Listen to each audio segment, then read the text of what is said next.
Parashot, ¿cierto? Bejar Bejucotai, ¿ah? Doble porción y también con esto, hermanos, ya terminando el libro de Vayikra. ¿Ah? ¿Cómo hemos avanzado? Eh, y esta porción, obviamente, en hebreo Bejar en la montaña y Bejucotai en mis estatutos.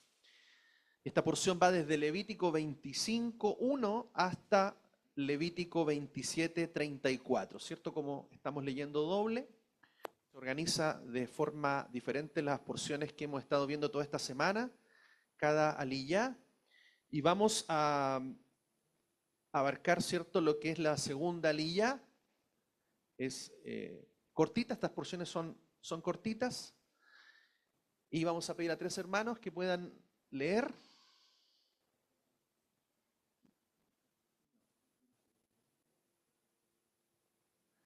Tres hermanos que puedan leer. Amén. Y la tierra dará su fruto, y comeréis hasta la saciedad, y habitaréis en ella con confianza. Y si decís, ¿qué comeremos el séptimo año?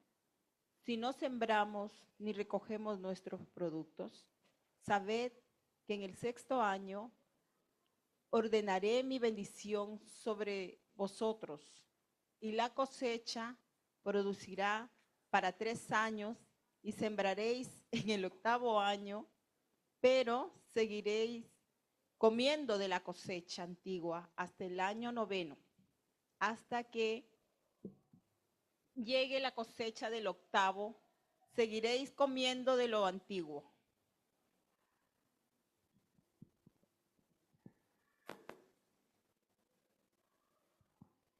La tierra, pues, no podrá ser vendida a perpetuidad, porque mía es la tierra, y vosotros sois extranjeros y peregrinos para conmigo. Por tanto, en toda la tierra de vuestra posesión concederéis rendición a la tierra. Si tu hermano empobrece y vende una parte de su propiedad, vendrá su redentor, su pariente más cercano, y rescatará lo que haya vendido su hermano.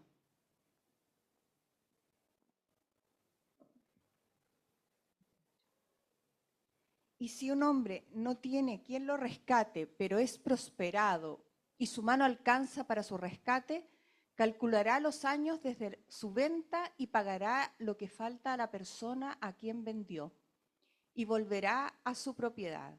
Pero si su mano no fue prosperada para recuperarlo, lo vendido quedará en mano del comprador hasta el año del perdón, y en el jubileo quedará libre y volverá a su propiedad. Amén. Amén. Bien, hasta ahí. Entonces estamos aquí tocando lo que es el año Shemitah, ¿cierto? El año Shemitah, un año 7 de un ciclo que el Padre ha establecido a perpetuidad, y también habla respecto del Yobel, o el año de jubileo, que corresponde a un año 50. ¿Ya? Revisando los versículos que tenemos en esta porción, segunda aliyá, versículo 19 dice, y la tierra dará su fruto y comeréis hasta la saciedad y habitaréis en ella con confianza. Algo completamente distinto a lo que vemos hoy día en la tierra. Lo que más se anuncia, ¿cierto?, es escasez, crisis, falta de alimentos y una serie de cosas que parecieran contrarias a todo lo que está aquí en la Torá. Y es porque vamos entendiendo que este pasaje tiene un cumplimiento profético y que tiene condiciones también para que se cumplan. Entonces vemos aquí que en este versículo que hay dos resultados de la obediencia a los mandamientos. En primer lugar, satisfacción material y protección sobrenatural. Cuando el pueblo de Israel no guardó los mandamientos acerca de los años de Shemitah y de Yobel, vino la invasión y la deportación babilónica. Nuestro Dios es un Dios de justicia, es un Dios justo. Y lo que Él establece se cumple. Y es así cuando vemos que Israel no guarda, ¿cierto?, los años Shemitá que correspondían al año 7 de cada ciclo, aproximadamente durante 490 años, este Shemitá no fue guardado en la tierra y esto provocó, ¿cierto?, que la justicia de Dios se manifestase sobre la tierra para que ésta pudiese tener el descanso que correspondía, porque en el año Shemitá no se debe cultivar, no se debe cosechar, no se debe trabajar la tierra, sino que la tierra queda completamente libre, no solamente por términos de fertilizar la tierra para prepararla para un nuevo ciclo, sino también por el solo hecho de que debemos ser obedientes a Dios. El pueblo falló en eso y por lo tanto eso le costó precisamente 70 años que fueron deportados, fueron sacados de la tierra, en el cual a través del reinado babilónico la tierra pudiese quedar desocupada, deshabitada y así descansar los 70 años. Al cumplirse los 70 años, el pueblo nuevamente regresó a la tierra. Amén. Entonces vemos acá que cada mandamiento involucra en nosotros emuná, fe, confiar y obedecer. Porque cada mandamiento va asociado a una bendición o a una maldición. Por mucho tiempo pensamos que la maldición venía del diablo, de Satanás. No. Cada mandamiento tiene una bendición por la obediencia y del mismo viene una maldición por la desobediencia. Amén.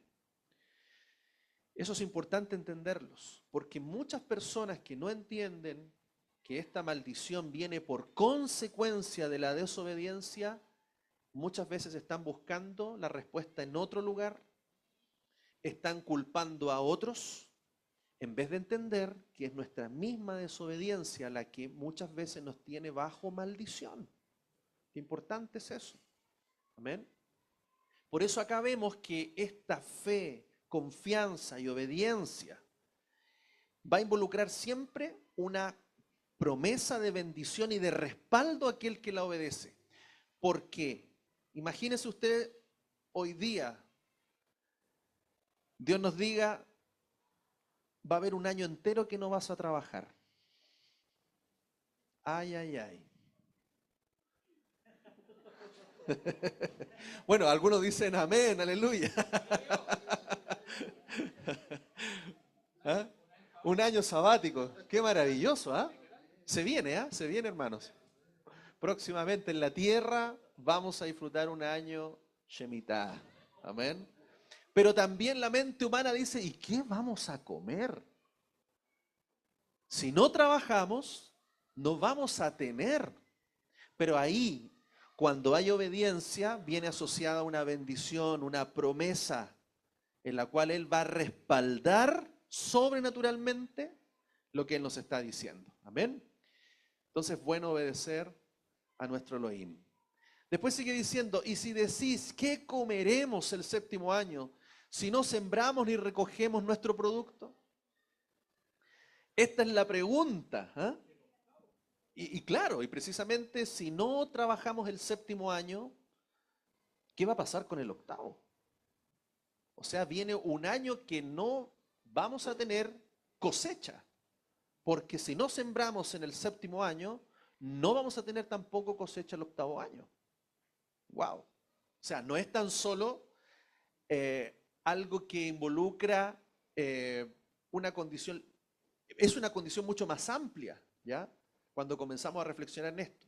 Esta pregunta surge no de una mente espiritual, sino de una mente natural.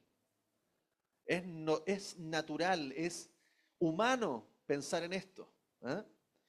¿Qué vamos a comer? Según las circunstancias naturales, habrá escasez. Adonai ha ordenado no sembrar ni guardar las cosechas en casa durante el séptimo año para que el pueblo aprenda a poner su confianza en Él y no en los recursos naturales. ¿Dónde está nuestra confianza? ¿En nuestras fuerzas, en nuestro trabajo? ¿Cierto? ¿O está realmente en que por sobre esas cosas, nuestra obediencia es lo que va a garantizar nuestra provisión. Amén. Hay muchas personas que le ha tocado el conflicto. Un conflicto sencillo. Yo trabajo en Shabbat. Wow. ¿Alguien le ha pasado eso? Yo sé que hay muchos testimonios acá. Y estamos en las naciones, estamos en un país, en un lugar donde el Shabbat no existe, no es tema. Al contrario, el domingo es el día de reposo. Y por lo tanto muchas personas trabajan, sus trabajos les exigen trabajar en Shabbat.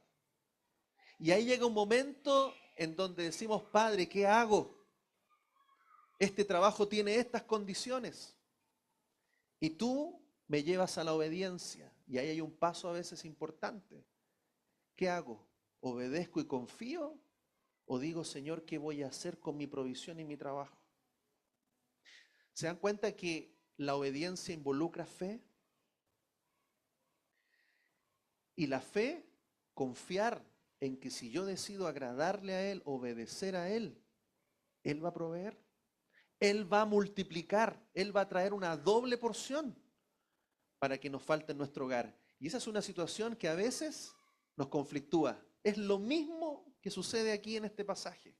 Guarden el año Shemitah. Hermano, no es un día, es un año. Y nosotros nos complicamos por un día, ¿cierto? Pero yo sé, y yo sé que aquí hay testimonios de aquellos que han dicho, Señor, yo renuncio a esto porque confío que en mi obediencia vendrá tu provisión. Y Dios ha provisto y ha traído trabajos mejores. Porque no va a faltar al justo que busca agradar a Dios. Amén. Eso es justicia.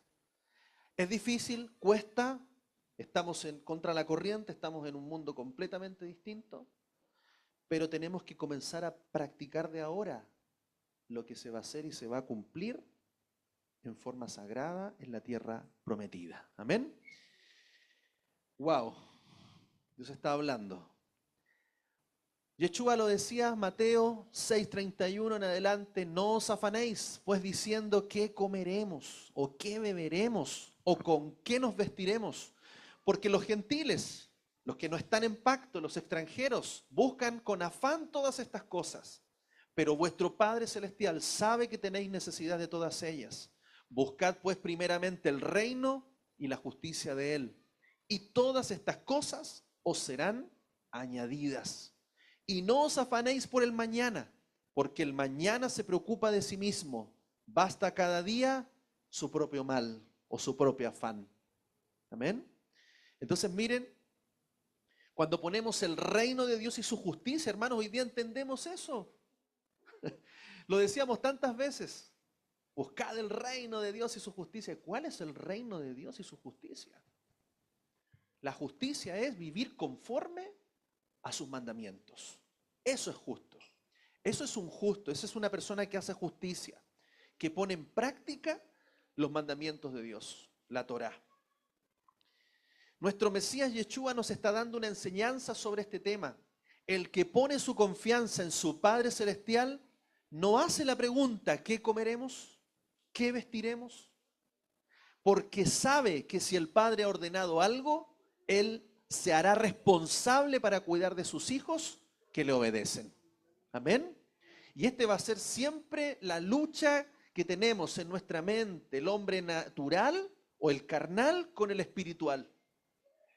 Pero cuando ponemos nuestra confianza en su palabra y ponemos nuestra obediencia en Él, vamos a ver sobrenaturalmente cómo su bendición y su respaldo va a estar en nuestras vidas. Y algo mayor se va a desatar y algo mayor se va a abrir. Levítico 25:21 dice, sabed que en el 6º año ordenaré mi bendición sobre vosotros. Miren lo que dice, ordenaré mi bendición sobre vosotros y la cosecha producirá para 3 años. O sea, ni siquiera multiplicado, es triplicado. Cuando el agricultor toma la decisión por fe de no trabajar en el año Shemitah, Adonai enviará la bendición de antemano en el 6º año para que dure durante 3 años. Si el agricultor tiene en su mente trabajar durante el 7º año, Adonai no enviará la bendición en el 6º año. O sea, aquí hay una disposición del corazón. Porque dificultades vamos a tener, pero cuando el corazón está dispuesto, esa actitud va a permitir que esta declaración de Dios, del Padre, se pueda cumplir sobre nosotros. Amén. Entonces, vemos aquí que el milagro del 6º año, el año anterior al Shemitah, depende de la actitud del agricultor, de sus pensamientos, de su fe. El no trabajar el 7º año es un asunto de fe y confianza en la providencia divina. Este mandamiento es una prueba para los hijos de Israel para ver si confían en Adonai o no para su sostenimiento económico. Amén. Entonces, hay algunas interrogantes sobre el año Yobel. Sabemos que cada 7 años Shemitah vamos a tener un Yobel.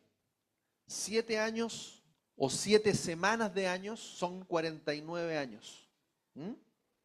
Y por lo tanto, el año 50, el siguiente al Shemitah 49, vamos a tener un Yobel. Ahora, ahí hay una gran interrogante, porque ¿cómo es que se cumple el año Yobel o jubileo? Dice aquí, si el año de jubileo cae en el año siguiente al Shemitah cada 49 años, de modo que el ciclo del año del jubileo sea de 49 años. ¿Qué significa? Que después del 49 viene un 50, pero que a la vez ese 50 sea nuevamente el año 1 de un ciclo de 49. ¿Ya? La otra opción sería que si hay una ruptura en el cómputo de las semanas de años, ¿qué significa? Que después de 49 años, para que el año jubileo venga como un paréntesis, en el año 50, el año 51 entonces sería el primer año de la siguiente semana de años. ¿Me explico? Para que, aquí está. ¿Cierto? Tenemos, parece que es la otra. A ver, aquí, ahí sí. Si tenemos aquí un ciclo de 7 semanas de años, llegamos al año 49. Por lo tanto, después de este viene el año Shemitah. La posibilidad, porque esto no está claro, perdón, el Yobel, que este año 50 sea un año extra y luego inicien nuevamente 49 años más. O que este año Yobel, que es 50, a la vez sea el primero del siguiente ciclo. Yo sé que ahí Ricardo a lo mejor nos puede aportar algo, pero esa interrogante hay. ¿Por qué? Porque según el libro de Daniel parece que no hay una ruptura en las semanas de años para dejar lugar al año Yobel. Tampoco hay evidencia en las escrituras de que se haya celebrado el año Yobel alguna vez en la historia de Israel. Sin embargo, hay una referencia en el Talmud que dice que Israel contaba 17 jubileos o años Yobel desde el tiempo cuando entraron a la tierra hasta el tiempo cuando salieron. No obstante, contar no es lo mismo que celebrar. ¿Cuántos de esos 17 jubileos fueron verdaderamente guardados? Amén. Si las 12 tribus no están en la tierra, no se puede celebrar el año Yobel o de jubileo, porque está escrito que todos los habitantes de la tierra y cada uno de vosotros tendrá que volver a su posesión. ¿Se ha cumplido esto? No se ha cumplido. Porque si esto fue entregado antes de entrar a la tierra prometida, esto fue dado durante el periodo del desierto, antes de entrar a la tierra, y estando en la tierra ya, se falló en el año Shemitah y por ende en el año Yobel. Y Dios cobró justicia, cumplió el juicio que trajo sobre la tierra y sobre el pueblo de Israel y liberó la tierra por 70 años. Y pasó también la dispersión de las tribus de la casa de Israel, del reino del norte, y este todavía no ha regresado a la tierra, entonces las condiciones técnicas, ¿cierto? O legales que exige la Torá no se han cumplido, es que entonces este Yobel nos habla de un cumplimiento profético que va a ocurrir ¿cuándo? Cuando regrese nuestro Mesías. Él es el que va a poder declarar la liberación de la tierra, pero a la vez su regreso trae la unificación de todo Israel. Porque en este tiempo hay una ceguera parcial en Israel, ¿cierto? ¿Para qué? Para que entren la plenitud de los gentiles. Y luego dice, todo Israel será salvo. Amén. Entonces la restauración de las dos casas de Israel viene de la mano de nuestro Mesías, que toma las dos varas en su mano, la vara de Judá y la vara de José o de Efraín. Y él logra esta unificación y es el momento en el cual se podría celebrar un jubileo sobre la tierra. Amén. Así que desde el tiempo de la deportación de las tribus y media, ha sido imposible cumplir este mandamiento. Cuando venga Mashiach, él hará que se cumpla este mandamiento correctamente con la restauración de las 12 tribus de Israel en su tierra. Amén. Ricardo, no sé si hay algo, perdón, que puedas aportarnos ahí. ¿Qué pasa, por ejemplo, con el Shemitah hoy en Israel? ¿Qué pasa con el Yobel? Sí, bueno, respecto al Shemitah, la postura más bíblica es lo que ocurre con Daniel, que Daniel considera ciclos de 49 años, no considera uno como aparte. Claro, entonces probablemente haya sido la forma de que se llevara el conteo. Ahora interesante, si se fijaron cuando tú mostraste la cajita esta con los 50, esa que está ahí, el gran desafío de fe era el último ciclo, fíjense, porque tenemos que guardar Shemitah, que no se puede sembrar, y además tenemos que guardar Yobel, que tampoco se puede sembrar. O sea, son 2 años sin trabajar, no solamente uno. Entonces ese era el año más desafiante. Por eso, claro, uno dice que haremos el Yobel, pero cuando uno lo vive en la tierra de Israel ya es distinto, porque son 2 años sin trabajar, sin producir, entonces lógicamente se nos vienen esos temores de qué vamos a hacer. Por eso la Escritura lo transparenta y dice, ustedes se van a preguntar de qué vamos a vivir. Y por eso el Eterno da una explicación altero a ese punto. Por eso ese año es como el más desafiante, el último ciclo, el 7º ciclo, donde se nos junta el 49 y el 50. No sé si qué más era. ¿Qué más era? Ay, bueno, hoy día, ¿cómo ocurre, por ejemplo, en Israel el tema hoy día, del Shemitah? claro, se guarda, no se siembra, está relacionado a la agricultura básicamente, porque tiene que ver con el descanso de la tierra. Otras actividades se pueden realizar, la pesca, por ejemplo, la pesca se puede realizar. Interesante eso, por eso Yeshua andaba con su discípulo que eran pescadores, no tenían esa restricción, porque no tiene que ver con la tierra. Es una actividad económica que tiene que ver con el mar, pero el mandamiento es respecto a la tierra, a trabajar la tierra, a meter herramientas sobre la tierra, porque la tierra necesita un año, bueno, y eso está demostrado también biológicamente, que cuando un campo tú lo dejas descansar un año, todo se vuelve a regenerar. Las lombrices, todos los bichitos, y la tierra se vuelve mucho más fértil, dándole un año de descanso. No así con el mar, por eso los pescadores sí podían seguir trabajando o a otras actividades que no tuvieran que ver con la agricultura. Pero como Israel era un pueblo agricultural, o sea, agricultor y ganadero, que dependían de la tierra porque los animalitos igual trabajaban en la tierra y todo, por eso da el ejemplo del buey que trilla y todo eso, entonces le daba ese año de descanso.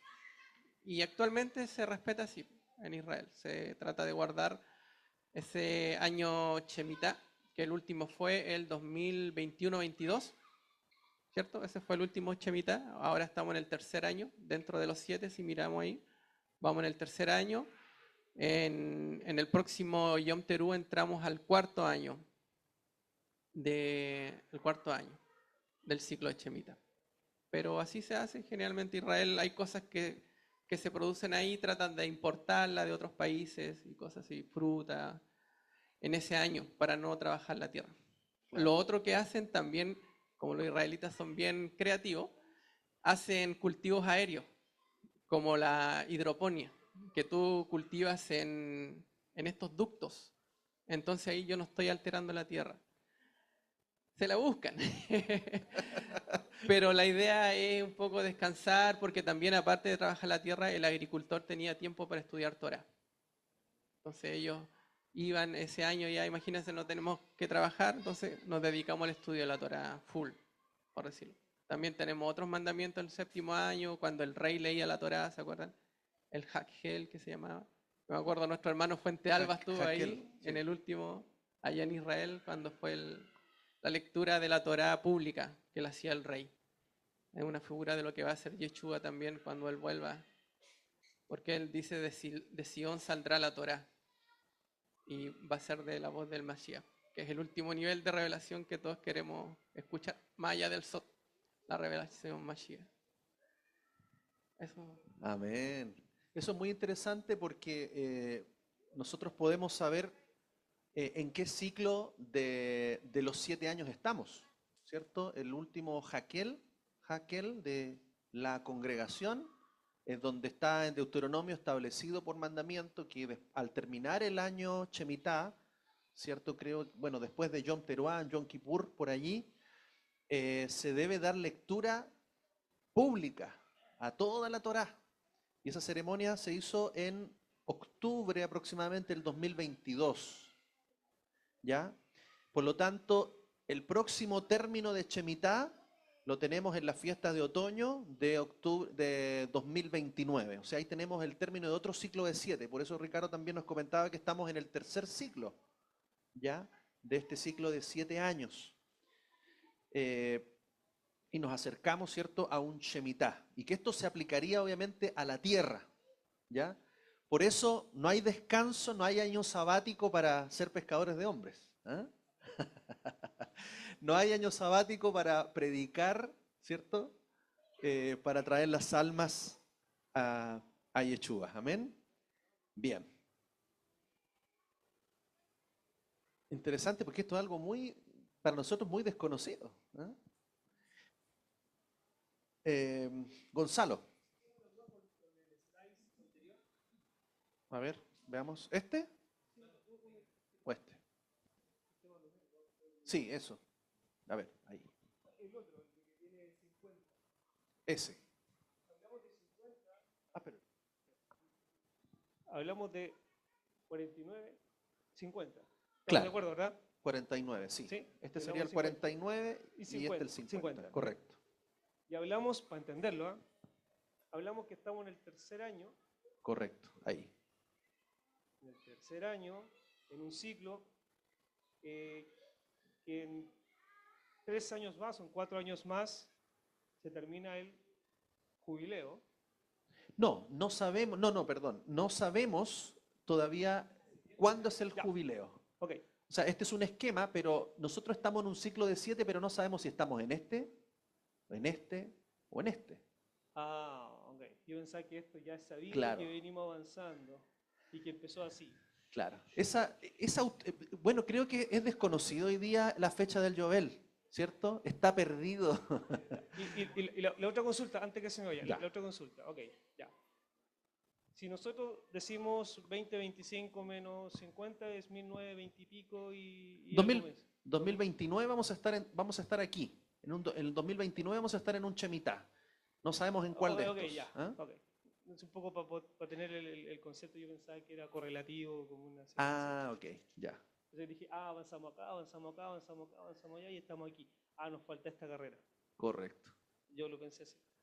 Exacto, claro, no, y qué buena pregunta para aclararlo en realidad, porque claro, en el esquema podríamos haber entendido que estamos acá y estamos próximos a un Yovel. O sea, si es así, yo estoy diciendo que el Mesías viene el 2029, ¿ya? Pero podríamos estar aquí o acá. O sea, ¿por qué? Porque también por ahí se ha comentado, ¿cierto?, respecto de la profecía que Yeshua también declara respecto de la higuera, ¿ya? Que cuando la higuera reverdezca no pasará esa generación hasta que todos esos acontecimientos del fin del siglo se cumplan, ¿ya? Por lo tanto, en 1948 florece el Estado de Israel y una generación bíblicamente puede llegar hasta los 100 años según el libro de Bereshit o Génesis con respecto a las generaciones que entraron a Egipto, donde Dios declara que 4 generaciones correspondiente a 400 años, por lo tanto una generación puede llegar a 100 años. Hay otras referencias a 80, ya en el libro de Salmos, pero si consideramos la máxima, que es 100 años, por lo tanto estamos hablando de un tope máximo de 2048. Wow. Ese es el tope máximo. Dice, no pasará esa generación. Por lo tanto, no pasa del 2048. ¿Ya? Entonces, podríamos nosotros estar en este ciclo de aquí, o en este, o en este. O sea, estamos, la verdad, probablemente en los últimos, antes de un Yovel. La autoridad de declarar un Yovel va a ser del Mashiach.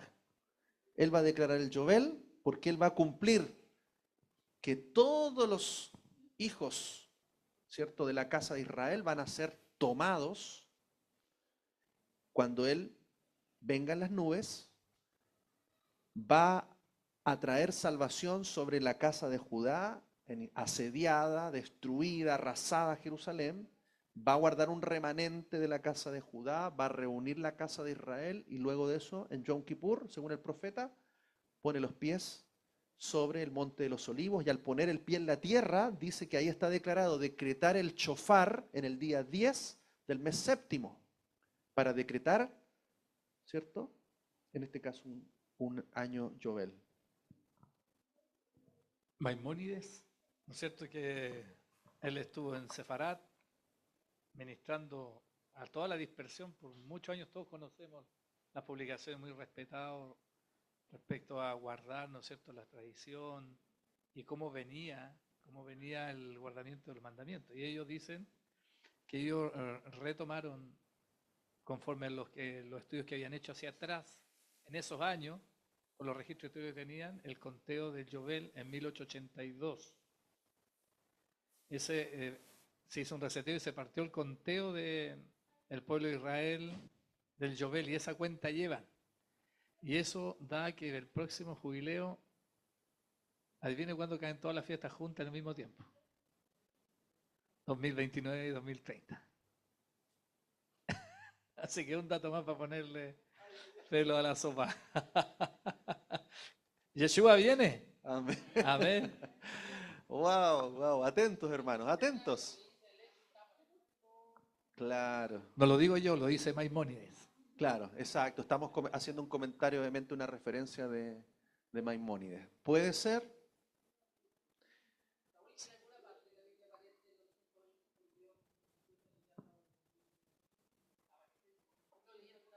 Perdón, no, los 120 jubileos o los 120 Yovel, sí, hay una referencia ahí, está en Génesis 6.3.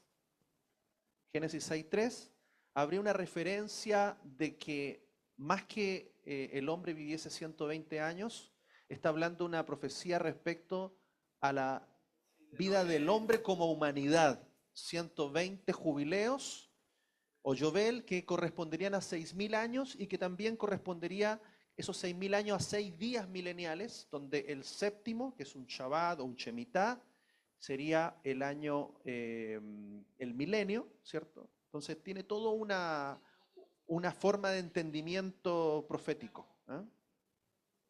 Claro, estaríamos en el último, también hay que considerar algunas cosas. El novio se atrasa. Recuerden las parábolas. El novio se atrasa y hay que considerar también 7 años de prueba o 7 años de tribulación, que también está relacionado con 7 días que estuvo Noé en el arca antes, ¿cierto?, de que viniese el juicio o el diluvio. También hay mucha conexión donde hay eventualmente 7 años antes de la venida del Mesías que corresponderían a 7 años de prueba o tribulación para los creyentes, para los que esperan la venida del Mesías. Hermana Adriana, voy a comentar algo. Si nos ayudan con el micrófono un poquito. Bueno, quería comentar que una evidencia de que los jubileos, ¿verdad? Se han ido, quizás se lleve esa cuenta que no podemos desestimar, ¿verdad? Yo creo que incluso tiene mucha relación con lo que está por acontecer. Y ahorita menciono por qué. Pero también es que en todos los años, ¿verdad? Podemos ver, el jubileo representa, ¿verdad? El año de la libertad, donde cada quien vuelve a su lugar original. Y por lo que hemos visto por muchas décadas, años, la tierra realmente la tiene tomada son los enemigos de Israel, la tierra completa, o sea, la extensión, porque lo que conocemos ahorita que es de Israel es una pequeña porción que le pertenece a Judá. Pero las demás tribus que no han regresado, cabe destacar, ¿verdad?, que a dónde van a regresar, si la tierra que nos pertenece está tomada por los enemigos. Por lo cual ese jubileo realmente va a tener cumplimiento cuando venga Yeshua, porque es el único que puede realmente libertar la tierra, ¿ves?, para devolvérsela a sus herederos, porque la tierra le pertenece a él, ¿verdad? Y él es el que va a tomar posesión de la tierra para repartirla a su pueblo. Y me llama mucho la atención que, claro, esto es algo hipotético, ¿no? No estoy confirmando nada, pero justamente la Agenda 2030, uno de los objetivos de esta agenda es ellos apropiarse de la tierra completa, ¿cierto? Y sus habitantes son no más que esclavos. Esclavos y, bueno, el que le toque un poquito va a ser por, no sé cómo va a ser eso, porque incluso hasta la amenaza está latente que aquellos que incluso tienen propiedades, se les puede quitar esas propiedades, van a pasar a la posición de la élite. Y yo digo, bueno, no sé si todo calzará, pero nuestro rey es justo, de verdad, y él es el único que puede salvar a su pueblo de tal yugo, que yo creo que un yugo que nunca lo ha habido la historia humana, como ese que pretenden y están maquinando la élite. Así que sí, bueno, si es para el 2029, aleluya. Yo estoy feliz de que venga el Eterno, de que venga ya y termine con tanta opresión. Claro, no temamos. Claro, es normal y que de repente entre un sustico, ¿cierto? Por ciertas cosas que uno pueda vivir y no sabe si uno va a estar preparado, pero tenemos que descansar en lo que hemos creído en el Todopoderoso. Amén. Hemos creído en el Elohim de verdad, en el Santo bendito, Creador, Gobernador del universo. Amén. Así que nada nos remueva de esa fe, mis hermanos, porque lo que viene es libertad, la libertad que realmente anhelamos. Sí, yo estoy seguro, hermanos, de que vamos a anhelar la venida del Mesías. Porque sabemos que ya viene un cambio de reino, la última bestia, viene un cambio de reino, viene un faraón con mano dura, pero sabemos que después de eso viene la liberación, viene el segundo éxodo, amén. Raúl, Gonzalo. sorry de volver atrás, pero un poco para entender. Cuando dice relación con los milenios, ¿qué relación tiene en Génesis 6.3, Deuteronomio 31.2, 34.7? ¿Qué relación tiene con el Joel? O sea, viendo esta slice, Sí. habla de 120 años. Y dice, hoy tengo 120 años, ya no puedo salir ni entrar más. No puedo salir ni entrar más. Y el Eterno me ha dicho, tú no pasarás este Jordán. Y abajo dice, y era Moisés de 120 años cuando murió. Sus ojos nunca fueron oscurecidos, bla, bla, bla. ¿Qué tiene que ver eso con esto? Correcto. Bien. Para los 120 años. Me devuelvo aquí un poquito rápidamente. Dale. Aquí tenemos un ciclo de 7 años, ¿cierto? Lo mismo que los días de la semana, tenemos un Shabbat. En cuanto a años, también tenemos 6 años y un Shemitah. Eso es como lo que va construyendo todo el diseño de los tiempos de Dios. Luego vamos a tener este ciclo, que es ahora de 7 por 7. 49, ¿ya? Y por lo tanto, teniendo un año 50, ¿cierto? Simbólico 50, que a la vez va a ser el primero de un nuevo ciclo, y vamos a tener entonces 50 jubileos dentro de 120 años, años proféticos, por así decirlo, ¿ya? Como vamos a tener 120 años o 120 Yobel, eso suma 6.000 años, ¿ya? Y esos 6.000 años corresponderían a cada año una relación con milenios, o sea, a la vez días, años y milenios, ¿ya? Bueno, ahí hay que sumar otros versículos que dice un año es como, un día es como 1.000 años y 1.000 años como un día. Entonces, ¿qué es lo que tenemos a la larga? Tenemos un plan de Dios, ¿ya? Que va para la semana, para los años y para los milenios, ¿ya? Donde un día es un año y un año es un milenio. Y por lo tanto hay un plan de Dios que dura 7 días, donde el último año corresponde a un año de liberación, ¿ya? Entonces, la profecía de los 120 jubileos, ¿ya? Se relacionaría con un ciclo de 6.000 años. ¿Por qué? 120 por 50, 6.000. Y ese es el tiempo que habría establecido para el reino de hombre, para los reinos que se vieron en la estatua de Nabucodonosor, donde estamos próximos a entrar a la última parte de ese reino de la estatua representada en los pies de barro con hierro, donde será el último reino o bestia, porque bestia en la Biblia es un reino, ¿ya? Y por lo tanto, la profecía dice que vendrá una piedra que golpeará la estatua en los pies, y ésta será pulverizada y todo caerá, porque eso nos habla del reino del Mesías que viene para terminar con 6.000 años de gobierno humano, babilónico, persa, griego, romano y el próximo que viene, ¿cierto? Para establecer su reino ahora en la tierra. ¿Te fijas? Entonces, yo creo que vamos después a darle tiempo para revisarlo más detallado y que vamos todos entendiendo esto. Avanzando entonces, bueno, Yeshua también hace algo bien interesante, porque en Lucas 4, 16, 17 dice, y fue a Nazaret, donde había sido criado, y conforme a su costumbre, entró en la sinagoga en el día del Shabbat, y se levantó a leer.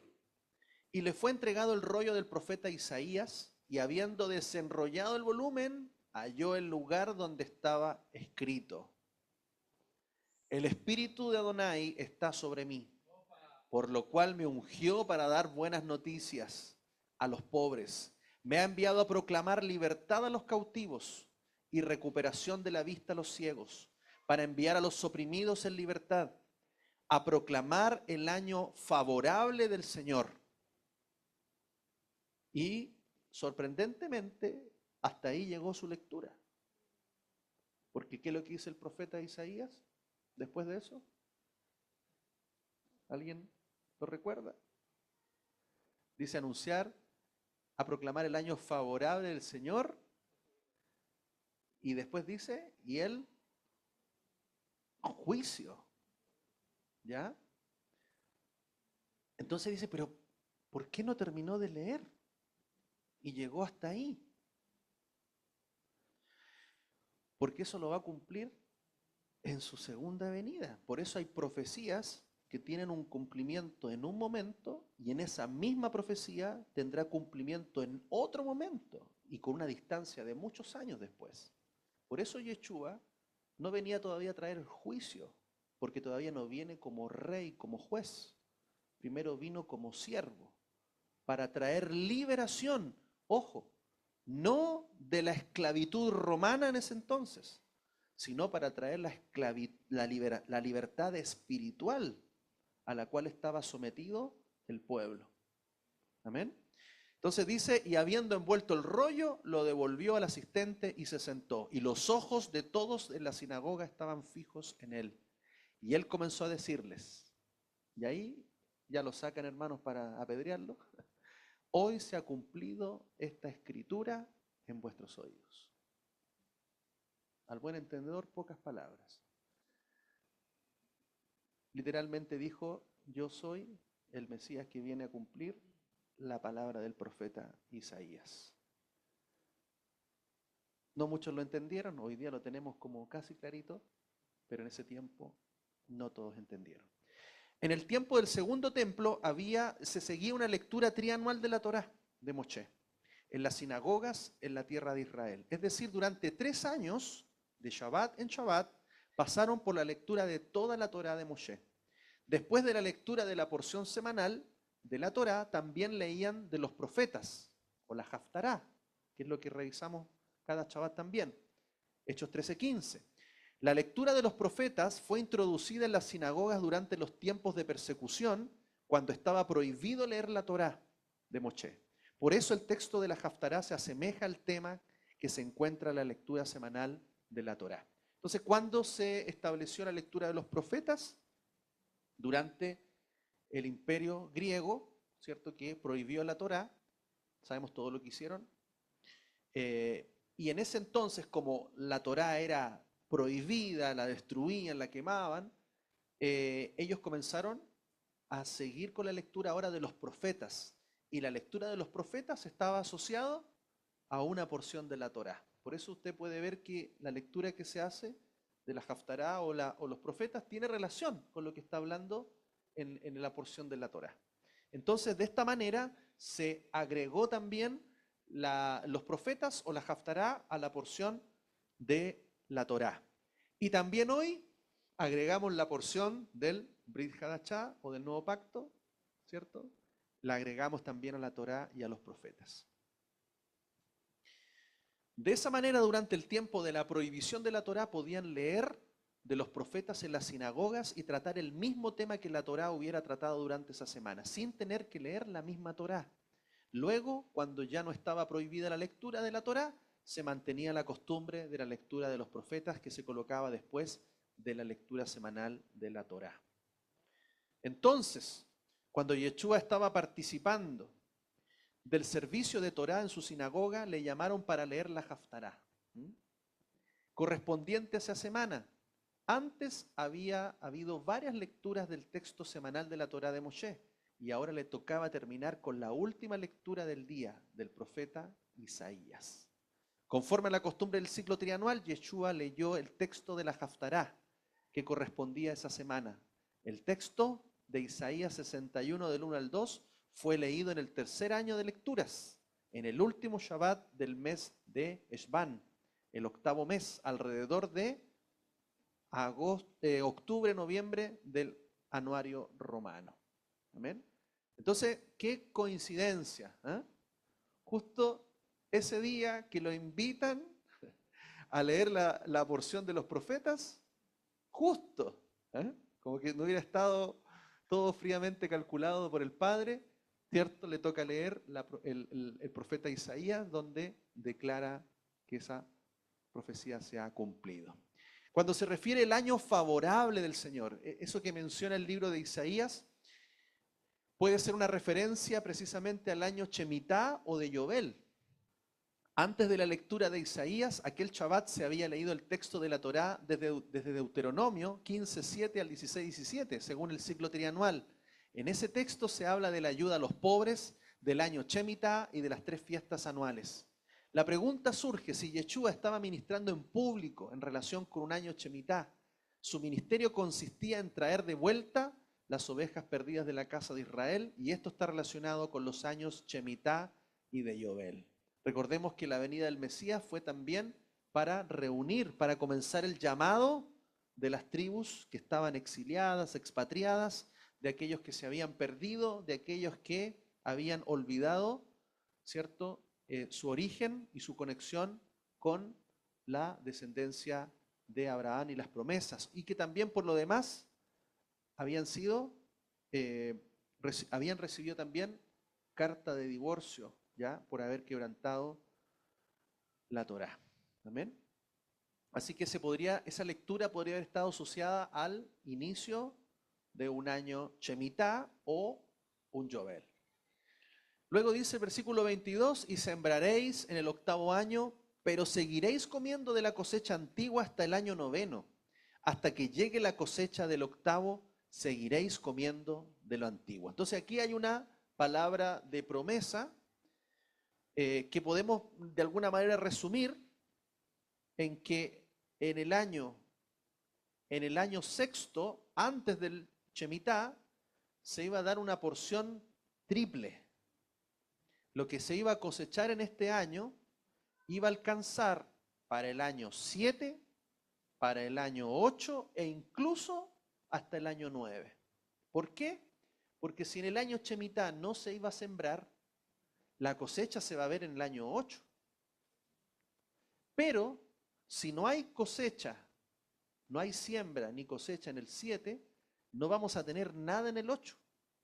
Y en el año 8º recién se va a sembrar y la cosecha se va a ver recién en el 9º año. ¿Se fija? Entonces era todo un desafío de fe desde el punto de vista de la agricultura, si no todos comiendo puro pescadito. Pero entonces aquí la promesa del Padre era que en el 6º año vendría una bendición triple que alcanzaría para el 7, para el 8 y hasta el 9. ¿Hasta cuándo se tuviese ya la cosecha de lo que se comenzó a sembrar en el año 8º? ¿Ya? Ese es más o menos el ciclo agrícola. Versículo 23, la tierra pues no podrá ser vendida a perpetuidad, porque mía es la tierra y vosotros sois extranjeros y peregrinos para conmigo. La tierra de Israel no pertenece a los hombres, sino a Adonai. Él ha decidido arrendar su tierra a los hijos de Israel. Y en cada año sabático y en cada año de jubileo hay un reconocimiento de este hecho. Israel tiene el derecho de la tierra mientras cumple los mandamientos. ¿Por qué fue sacado de la tierra? ¿Por qué estas profecías tenían que cumplir? Porque hubo desobediencia y por lo tanto se perdió la condición para conservar la tierra. Pero si practica la idolatría, perderá el derecho de vivir en la tierra del santo y bendito.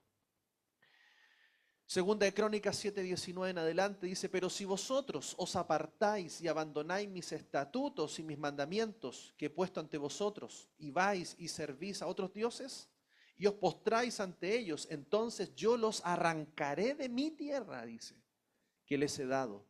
Y esta casa que he santificado para mi nombre, la echaré de mi presencia y la pondré por refrán y escarnio entre todas las naciones. ¿Se dan cuenta que ya estaba desde antes, hermanos? Ya estaba declarando lo que iba a suceder. Él ya conocía el corazón de su pueblo. Ezequiel 36, del 1 en adelante, dice el profeta, y tú, hijo de hombre, profetiza a los montes de Israel y di, oíd la palabra de Adonai, oh montes de Israel. Así dice Adonai, Yud Hei Vav Hei, por cuanto vuestro enemigo ha dicho, bien, las alturas eternas también han venido a ser posesión nuestra. Por tanto profetiza y di, así dice Adonai, Yud Hei Vav Hei, por cuanto os asolaron y os tragaron por todas partes para que fuerais heredad de otras naciones, y se os ha hecho caer en boca de deslenguados, y los pueblos os han difamado. Por eso, oh montes de Israel, oíd palabra de Adonai. Así dice Adonai a los montes y a los collados, a los arroyos y a los valles, a las ruinas y asolamientos, y a las ciudades abandonadas que fueron dejadas para el despojo y el escarnio de las otras naciones en derredor. Así dice Adonai, en el fuego de mi celo ciertamente he hablado a las naciones y contra todo Edom, quien con toda la alegría de su corazón y el desprecio de su alma se apropió de mi tierra para que sus expatriados fueran presa suya. ¿Reconocen esto? ¿Quién es Edom? Roma. ¿Qué hizo Roma? Arrasó la tierra, destruyó Jerusalén, destruyó el templo, su casa. Dice, para que sus expatriados fueran presa suya. También. Wow. Estuvo firmando ahí con los árabes. Ay, ay, ay. Ezequiel, continuando, profetiza por tanto sobre la tierra de Israel y di a los montes y a los collados y a los arroyos y a los valles. Así dice Adonai, he aquí en mi celo y en mi indignación he hablado, por cuanto habéis llevado el oprobio de las naciones, por lo cual yo he alzado mi mano, he jurado que las naciones que están a vuestro alrededor llevarán su afrenta. Pero vosotros, oh montes de Israel, brotad vuestros pimpollos, vuestros brotes, y llevad vuestro fruto para mi pueblo Israel, porque cercanos están para volver. Pues he aquí, yo estoy por vosotros y vuelvo mi rostro hacia vosotros, y seréis labrados y sembrados, y sobre vosotros haré multiplicar hombres, a la casa de Israel toda entera, y las ciudades serán habitadas, y las ruinas serán edificadas. Amén. Multiplicaré sobre vosotros hombres y bestias, los cuales aumentarán y serán fecundos, y os haré morar como solíais antiguamente, y os haré mayor bien que en vuestros principios, y sabréis que yo, Adonai, y sobre vosotros haré andar hombres, a mi pueblo Israel, los cuales tomarán posesión de ti, y les serás por heredad, y no volverás más a privarles de sus hijos. Así dice Adonai, por cuanto te dicen, eres tierra devoradora de hombres, y has sido tu nación privadora de sus hijos. Por tanto, no devorarás más hombres, y nunca más matarás a los hijos de tu nación, dice Adonai, y nunca más dejaré oír contra ti la injuria de las naciones, ni llevarás más el vituperio de los pueblos, pues no destruirás más a los hijos de tu nación, dice Adonai. Amén. Entonces, hermanos, aquí hay profecía que se ha cumplido y hay otra que está por cumplirse. Amén. Esta profecía se está cumpliendo ante nuestros ojos con la vuelta de los judíos y de todo el mundo y la reconstrucción del país. Pero una parte de esta profecía no se ha cumplido todavía, porque todavía se oyen muchos insultos de los gentiles. Mire cómo se ha levantado hoy día, ¿cierto? Antisemitismo, oprobio, palabras en contra de Israel, etc. Esto está en un proceso todavía de cumplimiento. Ningún hombre es el verdadero dueño de la tierra de Israel y nadie tiene el derecho de entregarla a otras naciones, ni dividirla entre judíos y árabes y palestinos. Por haber dividido la tierra de Israel vendrá el juicio de Adonai sobre las naciones. Amén. Mirad, el profeta Joel dice, mirad en aquellos días y en aquel tiempo, cuando yo restaure la cautividad de Judá y de Jerusalén, reuniré a todas las naciones y las conduciré al valle de Josafat, y allí serán juzgadas a causa de mi pueblo, de mi heredad Israel, que fue dispersado entre las naciones y se dividió mi tierra. Entonces falta una gran invasión, falta una gran guerra, una guerra final, donde todas las naciones se van contra Israel. O sea, no es lo mismo enfrentar a 5 naciones que enfrentar a 100 naciones, 150 naciones. Dice que el profeta que superarán el poder de Israel, la tecnología que tienen. Jerusalén va a ser arrasada, pero Él va a guardar a su pueblo. Y el mismo Mesías va a venir a dar la victoria sobre todas las naciones, porque Él va a cumplir esta profecía. Amén. Adonai es rey por siempre jamás. Las naciones que ocupaban su tierra han perecido. Amén. Profecía con el rey David. Y finalmente, si tu hermano empobrece y vende una parte de su propiedad, vendrá su redentor, su pariente más cercano, mire, está hablando de Yeshua también aquí, proféticamente, y rescatará lo que haya vendido su hermano. Vendrá, porque dice, verán a su hermano volver. Él va a restaurar lo que ha perdido su pueblo. Esto nos enseña que la pobreza es la única razón válida para poder vender parte del patrimonio en la tierra de Israel, heredado de los padres. Antiguamente un terreno pudo ser redimido, recuperado por el dueño original o por alguno de sus familiares cercanos sin que el comprador pudiera oponerse. Este es el caso de la familia de Noemí, cuya historia narrada en el libro de Ruth. Amén. Aleluya. ¿Cuántos podemos decir? Hazak, Hazak, venid Hasek. Esfuérzate, esfuérzate y serás fortalecido. Amén. Aleluya. Eso es lo que decimos tradicionalmente al terminar un libro. Hemos terminado de leer el libro de Vayikra, el libro de Levítico, hermanos, y con una hermosa porción, Shabbat Shalom.